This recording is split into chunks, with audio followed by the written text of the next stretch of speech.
Geração de Impacto.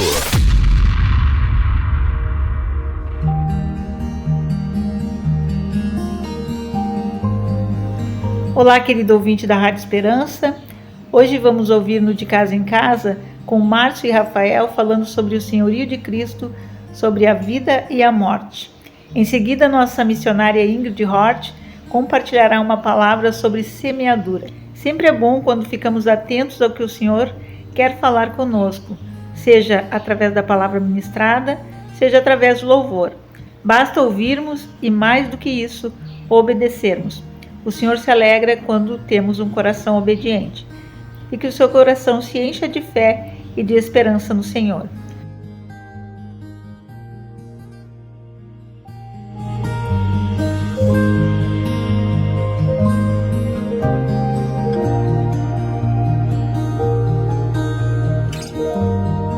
Oi, irmãos, essa semana, continuando com o livro de Filipenses, nós vamos falar sobre o senhorio de Cristo, sobre a vida e sobre a morte. Como a confiança em Cristo nos livra dos nossos medos. Tomando como base esse texto de Filipenses, Paulo traz um momento onde ele poderia morrer e estar com Cristo, ou ele poderia permanecer vivo e continuar vivendo para Cristo, porque é isso que acontecia na vida dele. Quando ele diz ali, para mim, o viver é Cristo e o morrer é lucro, ele está querendo dizer o quê? A vida dele era totalmente conquistada, era totalmente dedicada ao Senhor, era uma vida consagrada. Ele não buscava os próprios interesses, não buscava satisfazer suas próprias vontades, e ele deixa claro, quando ele diz que morrer é lucro, qual que era a vontade dele. Era lucro para ele morrer e estar com Cristo, porque esse é o maior objetivo da vida de um discípulo.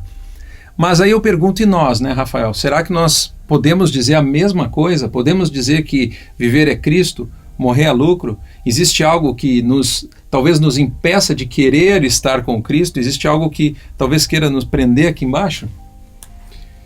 Então, Márcio, essa não é uma resposta muito simples, né? E nós precisamos da ajuda do nosso querido e amado Espírito Santo para poder responder. É necessário fazer uma análise da própria vida. E ao fazer essa análise, o Espírito Santo vai nos mostrar em quais áreas ainda nós precisamos que este senhorio de Cristo se estabeleça.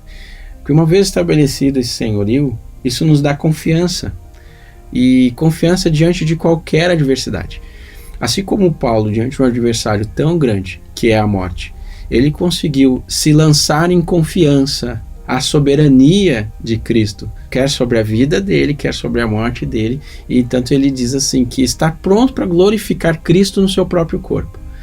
Então nós, assim como Paulo, temos que buscar estar prontos para glorificar a Cristo no nosso próprio corpo, quer vivermos, quer morrermos.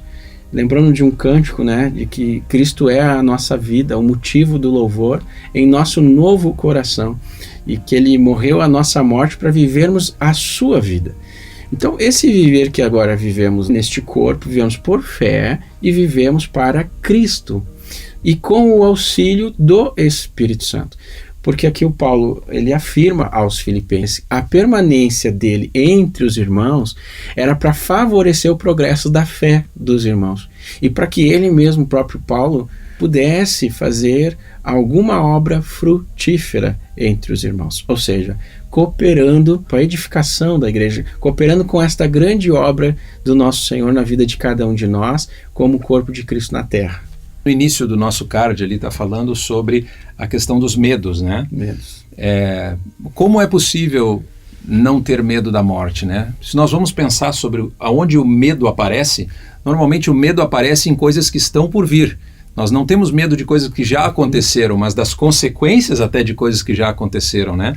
E essa confiança no Senhor, essa confiança na soberania de Cristo, nos livra disso.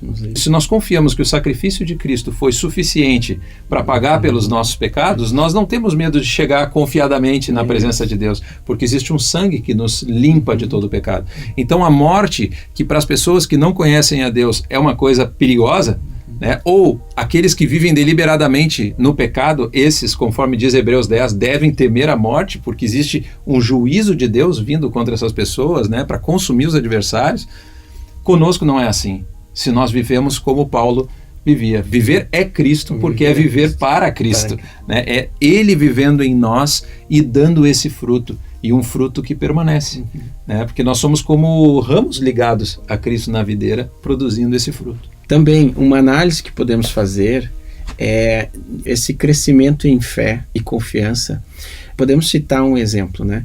Quando os discípulos estavam no barco junto com Jesus em meio a uma tempestade. O que os discípulos precisavam fazer naquela hora, né? Era ter fé, né? E eles temeram a própria morte e acordaram Jesus. Nós vemos com isso o que Jesus fala no final desse episódio. Ele diz aos discípulos, homens de pequena fé. E então, com o crescimento em fé, nesta confiança em Deus, esses medos vão diminuindo e a nossa fé vai aumentando. Essa confiança que temos nele, de que diante de qualquer situação, o Senhor tem socorro para nós, o Senhor tem provisão para nós, o Senhor está reinando soberano sobre um trono e Ele de lá, Ele pode resolver qualquer circunstância das nossas vidas, né? Então nós não precisamos mais temer, mas lançar sobre Ele todos os nossos medos, porque Ele é o vitorioso e Ele nos inclui na vitória que Ele conquistou, né? Jesus já venceu todo e qualquer medo. Não precisamos mais temer a morte, não precisamos mais temer o mundo, não precisamos mais temer Satanás. Cristo está em nós. Não há mais o que temermos, e sim viver para Cristo.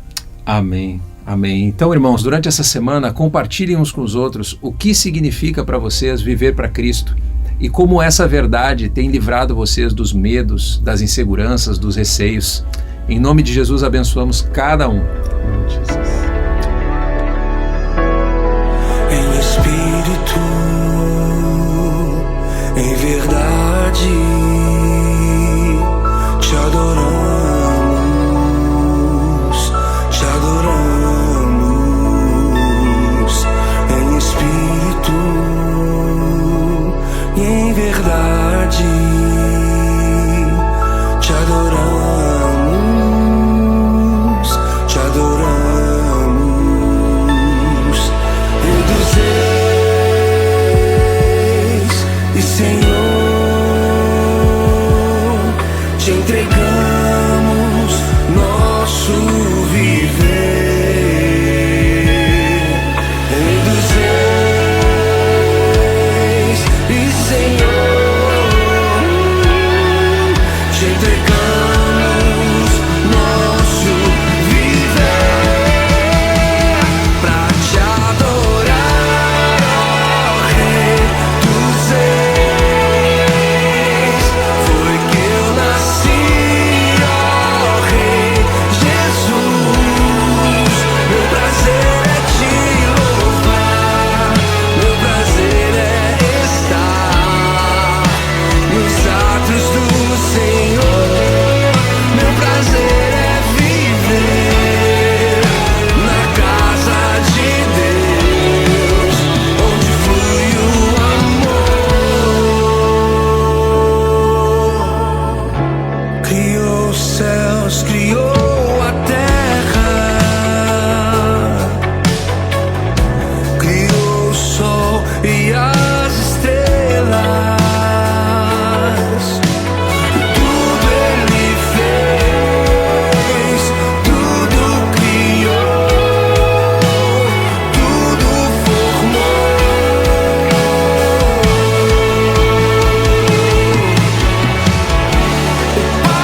Graça e paz, irmãos. Estamos iniciando mais um programa Geração de Impacto na Rádio Esperança 1390. Com muita alegria e gratidão a Deus, vamos compartilhar a palavra que está escrito na Bíblia e alguns comentários e convidar você a ficar conosco também na Rádio Esperança, ouvindo e sendo edificado. Eu já quero deixar o endereço também onde nos reunimos, que às vezes as pessoas perguntam, mas afinal, quem são vocês e onde se reúnem? Nós somos a igreja em Porto Alegre. Inclusive, você pode entrar no site lá, www.igrejaemportoalegre.com.br, ou nos visite na Rua Alberto Silva, 780, Rua Alberto Silva, 780, aqui em Porto Alegre, na Vila Ipiranga. É uma rua paralela à Estrada do Forte. E as reuniões acontecem aos sábados, às 19 horas, que é uma reunião mais para jovens, mas toda a igreja é bem-vinda, e também aos domingos, às 9h30 da manhã. E tem bastante estacionamento nas ruas, ou você tem que ver uma forma de chegar. Os ônibus ficam na Rua Estrada do Forte ou abaixo na Assis Brasil. Então, você é muito bem-vindo. E hoje eu quero compartilhar um pouco com vocês, que é o nosso programa, também um dos primeiros do ano 2023, e nos alegramos no Senhor, contudo, quem é o nosso Deus? Nem sempre é exatamente como nós esperamos, né? E ainda compartilhei com uma irmã hoje de manhã uma frase que pode até ser chocante ao ouvir a primeira vez. Mas essa irmã, ela tinha uma experiência de vida muito tremenda. Uma irmã que fugiu da Coreia do Norte, teve toda a sua família trucidada, fugiu para a China, lá ela conheceu mais irmãos, foi edificada, e ela quis retornar para a Coreia do Norte para pregar, para anunciar a palavra de Deus aos seus familiares. Então, algo assim que me chocou, e a frase que ela disse: em algum momento na nossa vida, Deus vai quebrar a regra. E eu confesso que fiquei meio impactada, só que continua dizendo assim: a nossa regra, não a dele. A nossa regra. O que isso significa? Que nós estabelecemos regras ou então valores da forma que Deus deveria ou deve agir. Só que Deus é Deus. Então Deus vai quebrar a nossa regra, jamais a regra dele.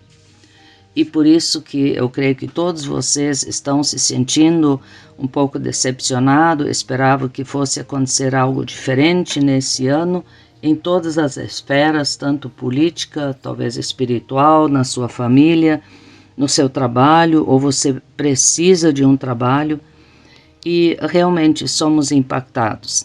E aí essa frase para mim é uma extrema verdade. O que eu tenho feito como... Qual é a minha regra que eu penso que Deus tem que cumprir? Eu faço assim, assim, e Deus age de maneira diferente. Por quê?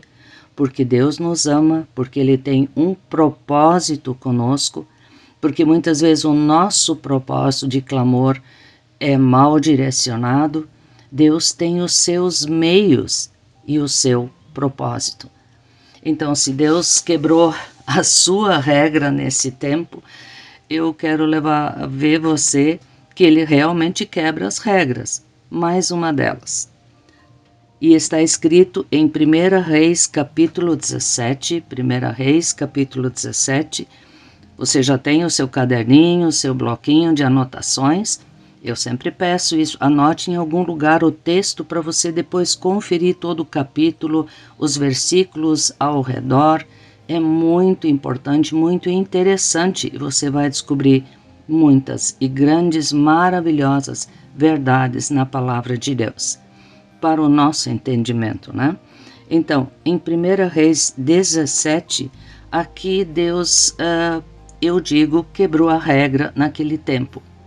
Porque Elias, o grande profeta, o homem que fez chover quando não chovia mesmo, o homem que mandou as nuvens ficarem fechadas e não choveu, o homem que orou e Deus mandou fogo do céu, queimando as coisas ensopada de água, esse grande profeta, ele recebe uma palavra de Deus dizendo assim, capítulo 17 de 1 Reis, versículo 8, então veio a palavra do Senhor dizendo, dispõe-te, vai a Serepta, que pertence a Sidom, e demora-te ali, onde ordenei a uma mulher viúva que te dê comida. Naquela época, viúva era uma pessoa, dá para dizer, de terceira, ou de segunda ou terceira classe, porque a mulher não tinha importância, pelo menos não o que deveria, porque a mulher sempre estava em segundo plano. Ainda mais uma viúva pobre, miserável. E Deus, foi Deus que mandou Elias, o grande profeta, ir lá na casa dessa viúva. E não temos nem sequer o registro do nome dessa mulher.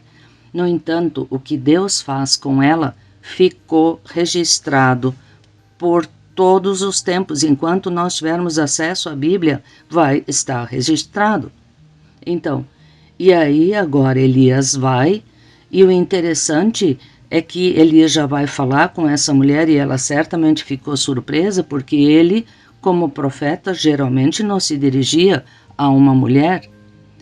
E então ele diz, mais uma vez repito, 1 Reis, capítulo 17, e no versículo 10 ele diz, então ele se levantou e se foi a Serepta, chegando à porta da cidade, estava-lhe uma mulher viúva, apanhando lenha.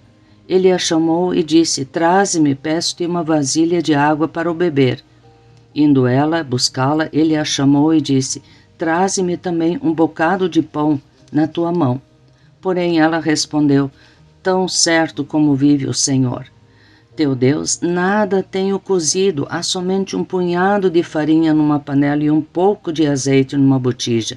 E vês aqui, apanhei uns cavacos, eu diria uns gravetos, né? E vou preparar este resto de comida para mim e para o meu filho, comê-lo e vamos morrer. E aí Elias diz, não temas, vai e faz o que disseste, mas primeiro faz dele para mim um bolo pequeno e traz aqui, depois farás para ti mesmo e para o teu filho. E aí, porque assim diz o Senhor Deus, a farinha da tua panela não se acabará e o azeite da tua botija não faltará, até o dia em que o Senhor fizer chover sobre a terra. Ela foi e fez. E aí o Senhor teu Deus, mais uma vez diz aqui, ela foi e fez esses alimentos para o profeta. Só que tem uma situação, imagina, ela vai e faz por fé. E agora ela traz para o profeta. Só que em seguida, no versículo 17, adoeceu o filho da mulher, único filho, e morreu. E aí Elias diz, e ela vai até o profeta e diz, mas homem de Deus, o que eu fiz para neste momento ainda morrer o meu filho? E aí o profeta diz, o Senhor meu Deus também até a esta viúva com quem me hospedo aflige matando o filho, aqui Elias agora desesperado. Mas meu Deus, foi tu que me disse para ir lá, agora onde eu vou ainda levo morte? E aí Deus diz para Elias, estende 3 vezes sobre o menino. Ele clamou ao Senhor, dizendo, Senhor meu Deus, rogo-te que faças voltar a alma deste menino, torna e entra nela. E a alma do menino voltou, e Elias pôde devolver o seu filho vivo a esta viúva. O mais interessante poderia só parecer uma história, mas não é. Essa viúva ofereceu o que tinha. E aqui nós vemos muito nítido como muitas vezes há um preço, e o maligno quis tocar aquele menino e levar a vida dele. Só que a vida está nas mãos de Deus. E Deus disse não.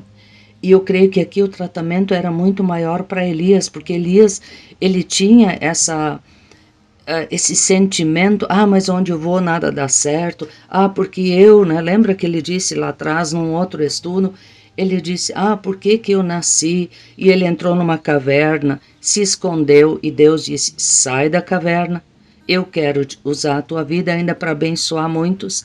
E aqui agora Deus diz para Elias, Elias, vai e ora com aquele menino. E a vida voltou a esse menino. E essa história ficou registrada.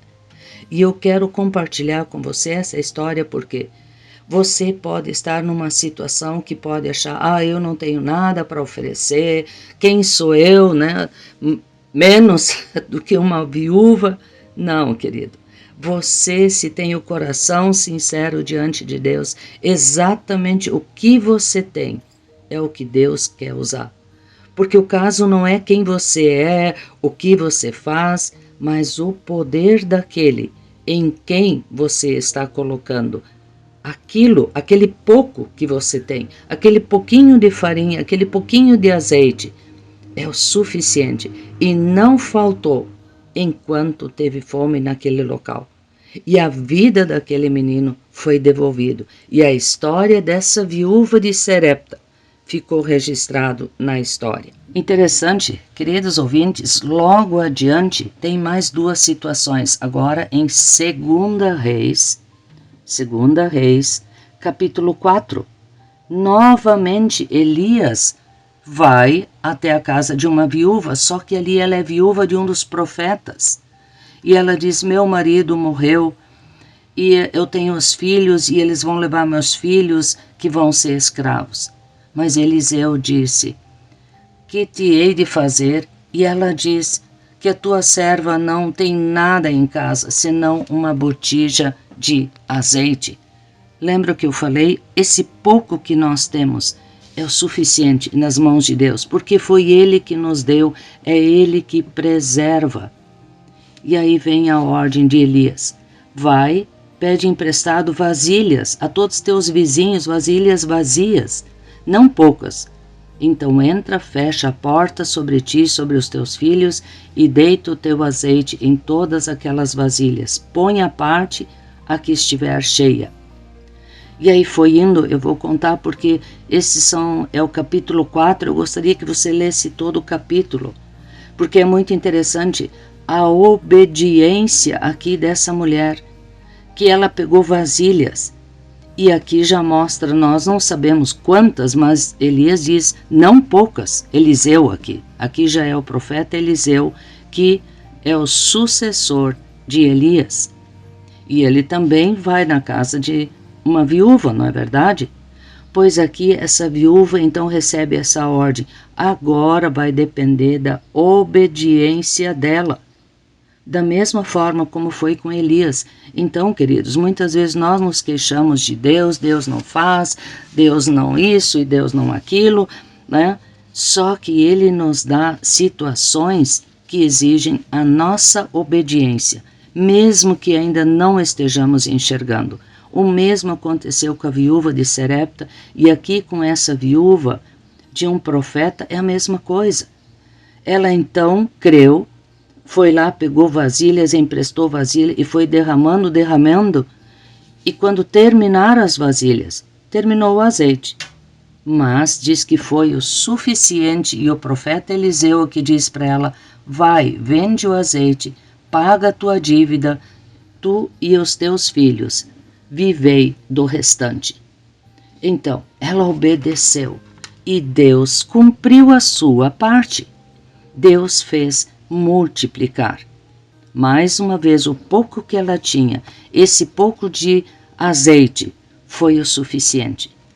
Então, nós muitas vezes, queridos ouvintes, eu creio que você também, nós pedimos coisas, será que nós temos necessidade?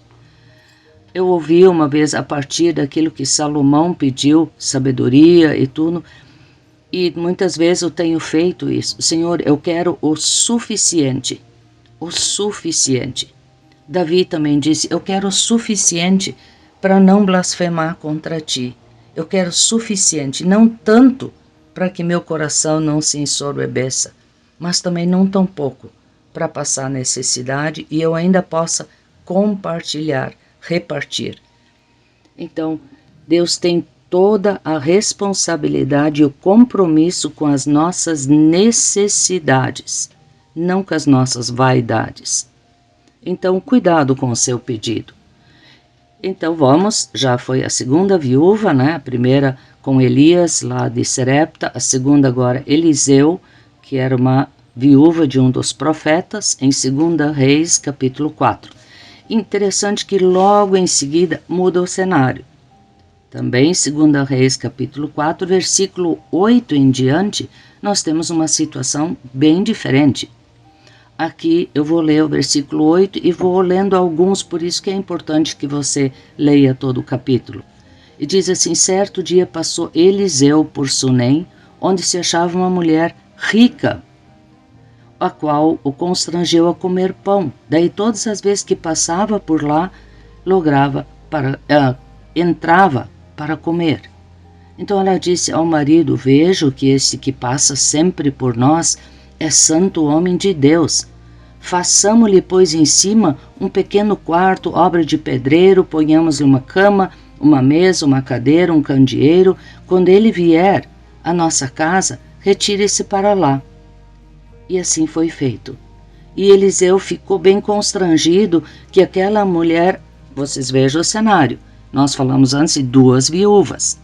Tá? Uma viúva que tinha um filho, a outra agora era viúva de um profeta, também com filhos, e essa agora uma mulher rica.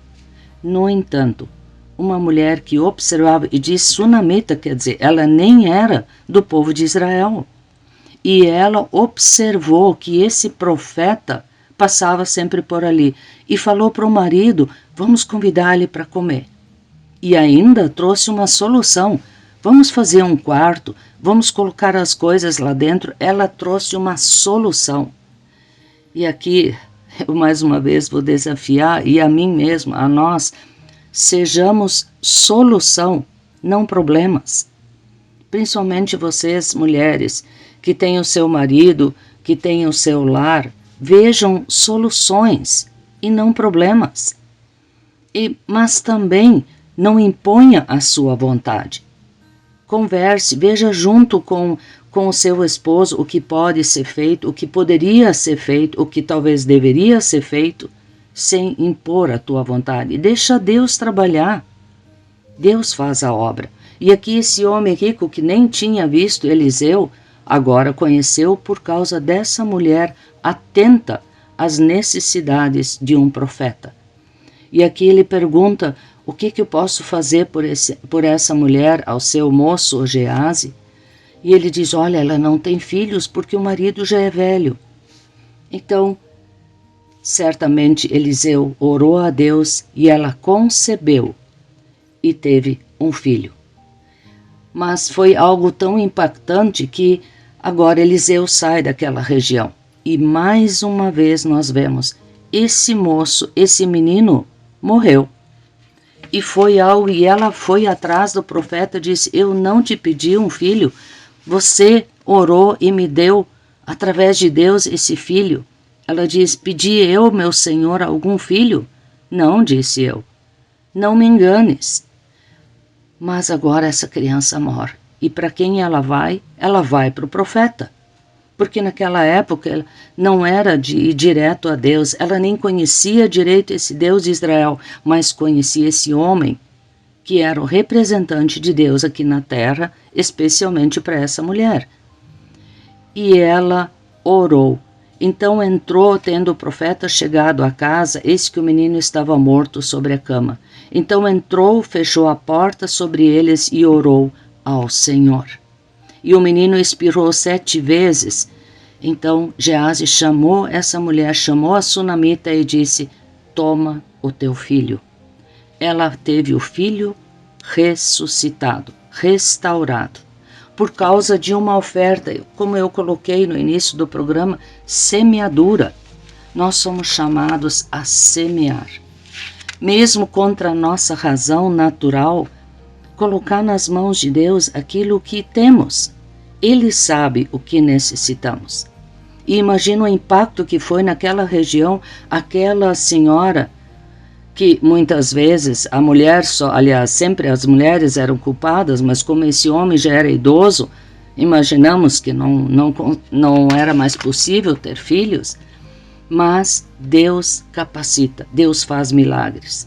João Batista nasceu de pais idosos, Isaac nasceu de pais idosos. Então nada é impossível para Deus, mas Deus tem sempre um propósito. E aí ainda vamos ver mais uma situação. Agora talvez você possa ficar surpreso, mas eu quero tocar agora a vida de Jó.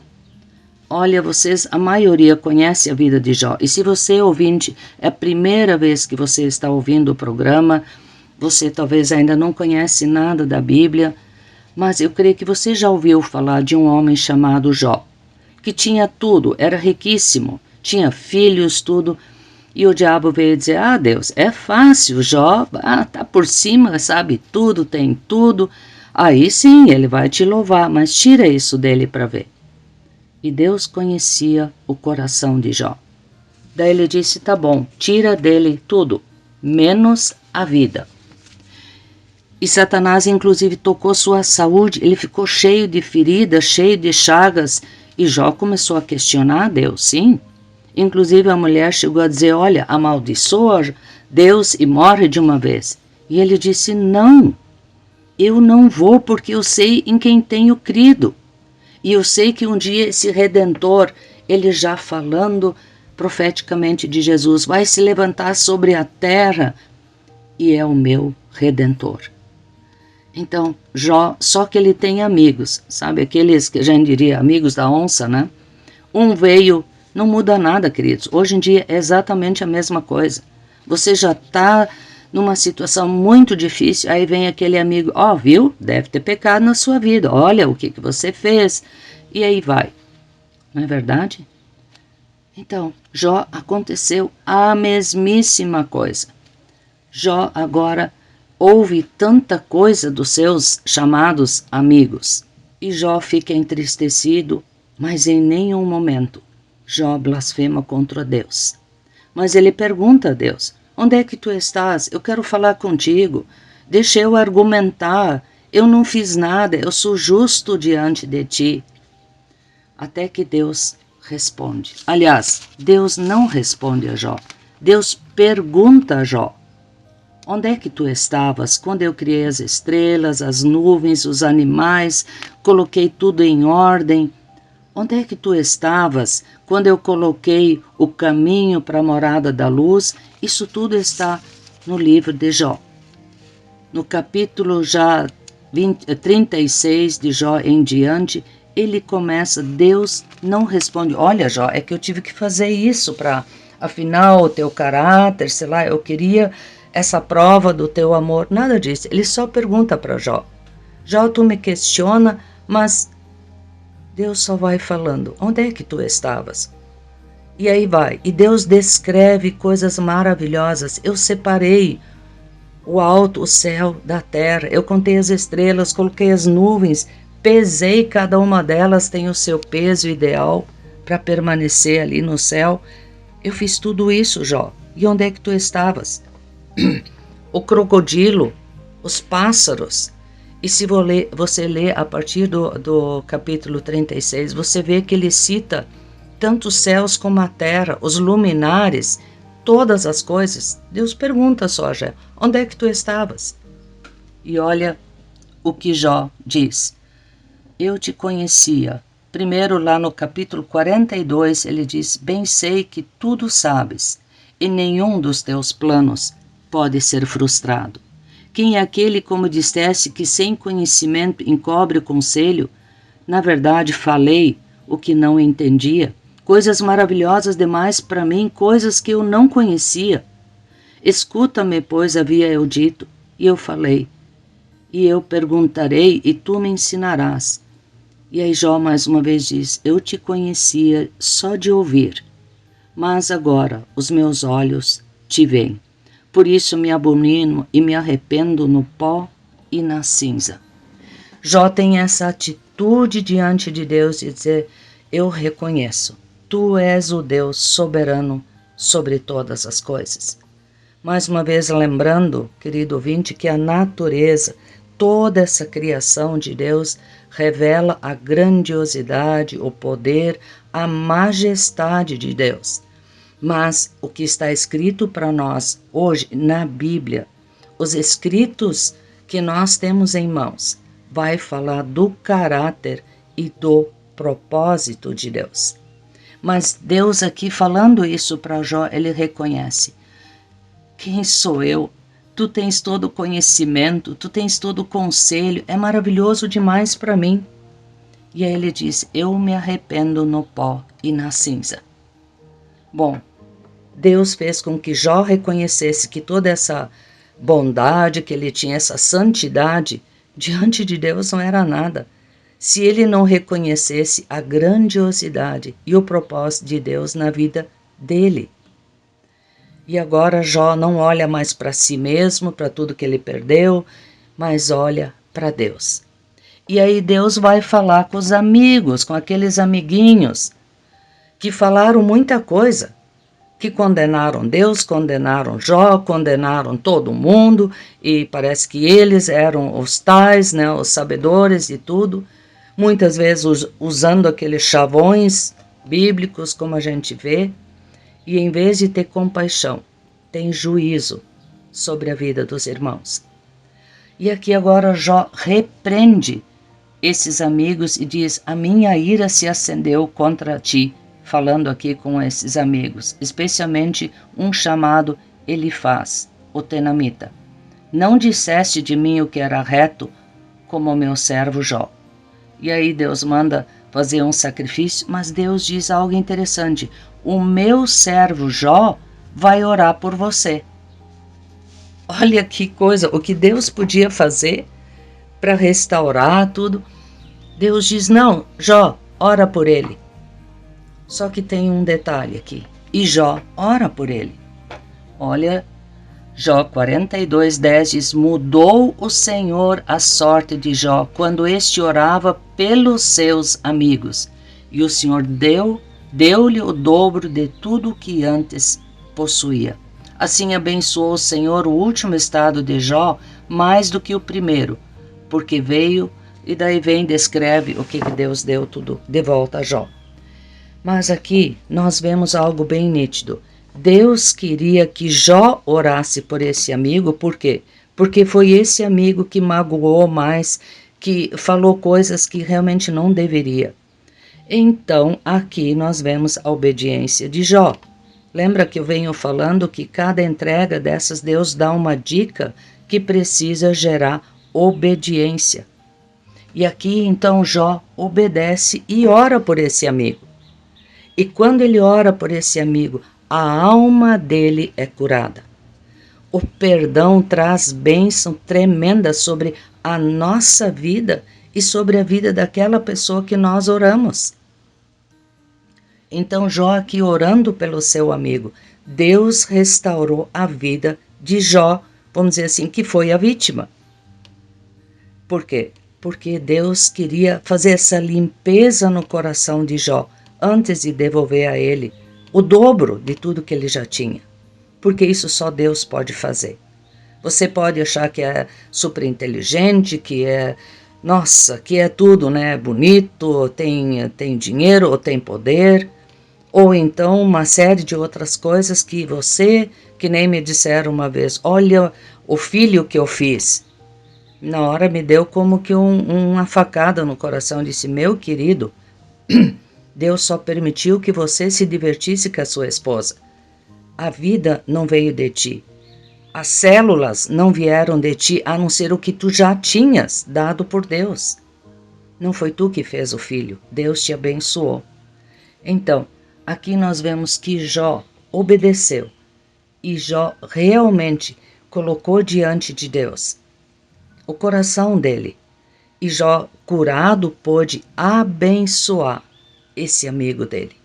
E Deus restaurou a sorte de Jó. Por isso, eu deixo esse desafio para nós, não é só para vocês, para nós, para mim também. Esse ano, oferecer o que nós temos. Ver que Deus é Deus em todo o tempo. Em todo o tempo. Seja na política do Brasil, seja no nosso trabalho, saúde, família, sobre a nossa própria alma. Se você precisa de poder, de forças para perdoar alguém, peça ao Espírito Santo. Ou procure também uma pessoa de confiança. Não fique espalhando o seu problema na internet, sei lá onde. Busque alguém. Se não tem ninguém que você confia, derrame o coração diante de Deus, assim como nos Salmos Davi sempre fazia. E Deus muda a nossa sorte.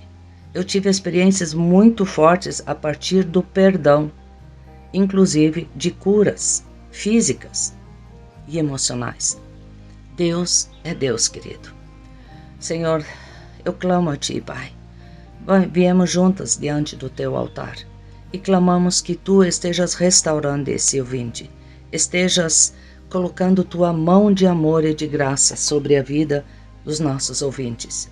E cada um deles, Tu conhece o coração, Tu conhece a mente, as necessidades, se é família, se é saúde, se é restauração das emoções.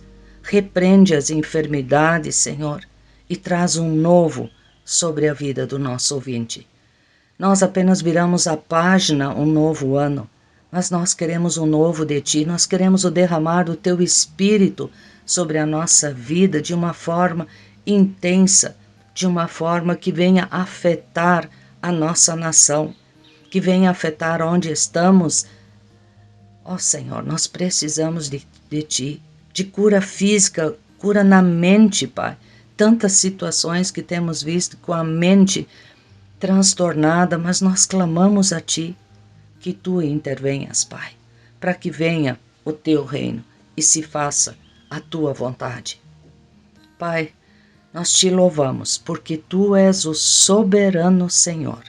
Céus e terra estão diante de Ti, estão também diante dos nossos olhos. Queremos Te pedir perdão, Senhor, que tantas vezes questionamos, perguntamos, bradamos a Ti e não nos damos em conta como Jó. É grandioso demais para mim, para entender. Mas nós Te pedimos, perdoa-nos, Senhor, e leva-nos a também clamar como Jó. Antes eu Te conhecia de ouvir falar, mas agora os meus olhos Te veem. Abre os olhos espirituais, os olhos do coração de cada um dos nossos ouvintes, o meu, Senhor, para que o Teu nome seja glorificado, exaltado e santificado. Clamamos pela nossa nação, abre os olhos do povo brasileiro, para que caia por terra toda iniquidade, todo pecado consciente, Senhor. Nós não podemos concordar com toda obra do maligno sobre a nossa nação. E nós proclamamos vida, vida abundante, o derramar do Teu Espírito que traz algo novo nas nossas vidas individuais, mas também sobre a nação.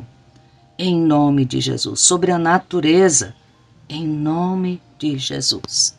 Amém, querido ouvinte. Até o próximo programa, se o Senhor assim o permitir.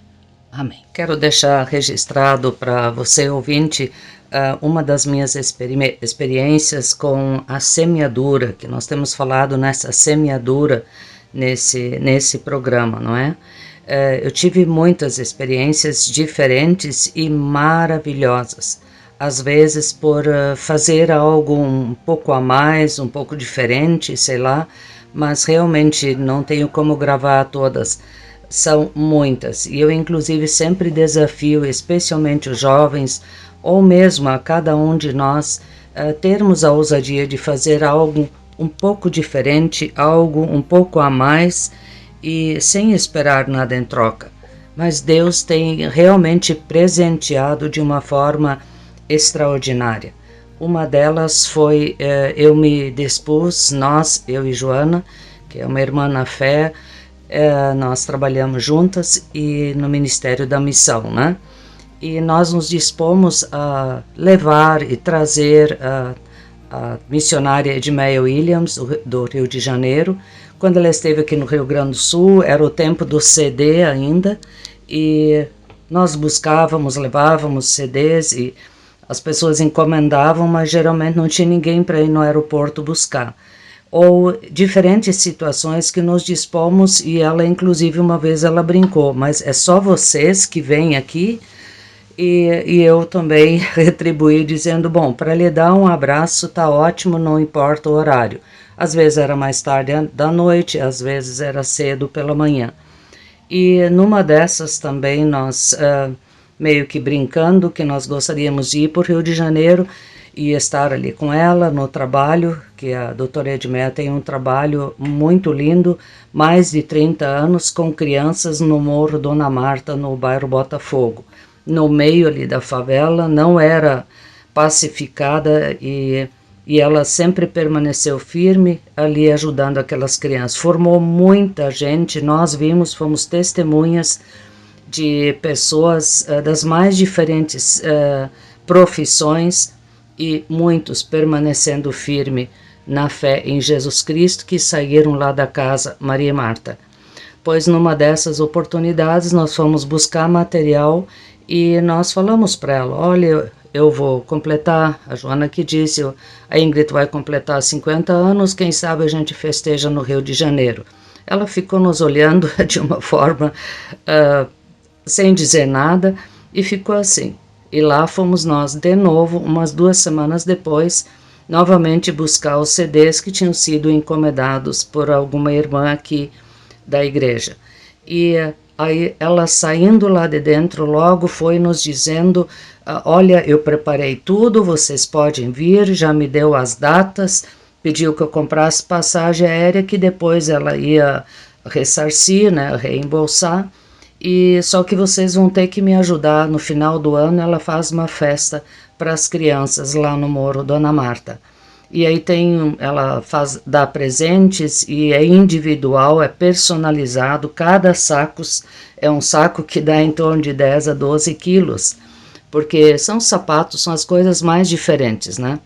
E então nós estávamos meio perplexos olhando, porque eu realmente não imaginava que isso ia acontecer. Enfim, nós por 9 anos, nós íamos sempre no mês de novembro, chegamos a passar 60 dias, ou seja, 2 meses com ela, e depois viajamos. Eu conheci muitas igrejas, diferentes denominações, com ela, estarmos ali fazendo um trabalho muito lindo. Então foi simplesmente uma disposição de servir que acabou gerando essa comunhão tão linda. Tivemos muitas, eu chamo de aventuras juntas, né? Aqui no interior do Rio Grande do Sul, depois lá no Rio de Janeiro, temos uma amizade realmente muito especial. Uma outra situação que para mim foi algo completamente inusitado, na minha primeira viagem a Cuba, em 1992, estávamos já sobrevoando parte do norte do Brasil, e eu estava muito agitada, minha primeira viagem internacional e tudo, então realmente não conseguia dormir como alguns estavam dormindo, até porque o avião também era um Tupolev russo. Quem conhece esse modelo de avião sabe que não é nada confortável. E viajando então, e de repente eu tinha que ir no banheiro, mas eu observava que na frente, na parte dianteira do avião, tinha um certo movimento, a aeromoça sempre envolvendo um casal. Fui ao banheiro e quando passei eu vi que o homem parecia que não estava muito bem. Eu sou técnica de enfermagem, sempre trabalhei na área de UTI ou CTI, e eu logo pensei, eu estou de férias, elas podem atender, eu não tenho nada a ver com isso. Mas quando eu entrei no banheiro, me veio à mente aquele versículo da rainha, lá da rainha Esther, lembram? Será que não é para este momento que você está nesse voo? Bom, foi um impacto muito grande.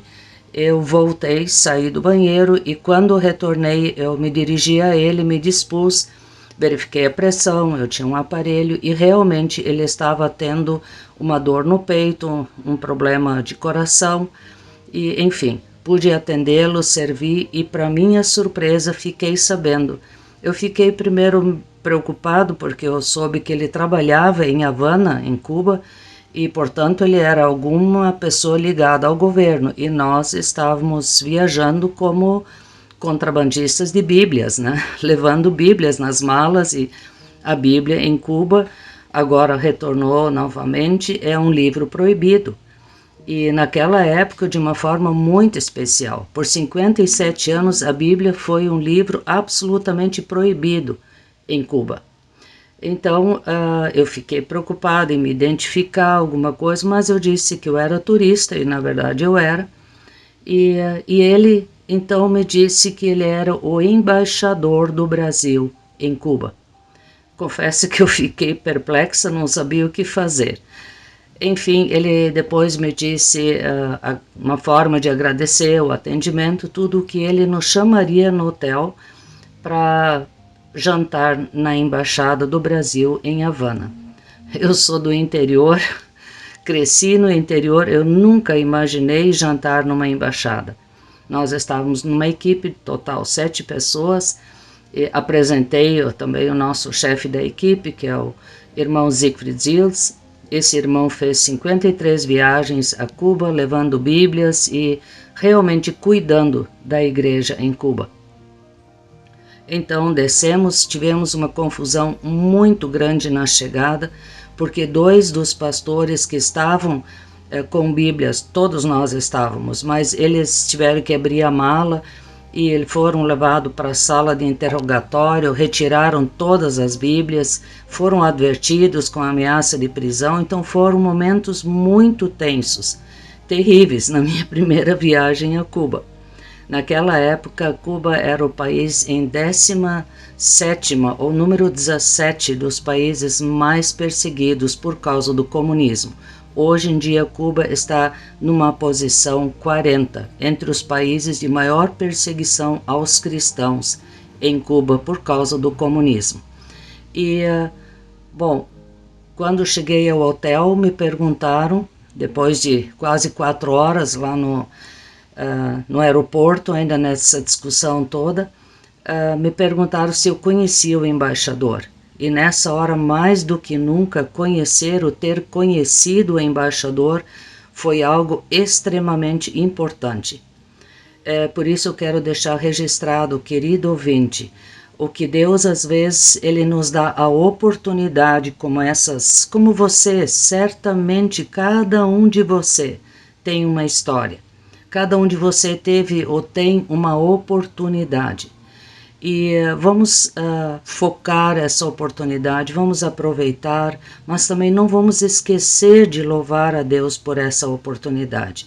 E realmente, só para encerrar, ele nos chamou, nós jantamos na embaixada e foi algo extremamente lindo, porque nós oramos com ele, apesar de toda a proibição, todos os funcionários eram cubanos e, portanto, agentes do governo.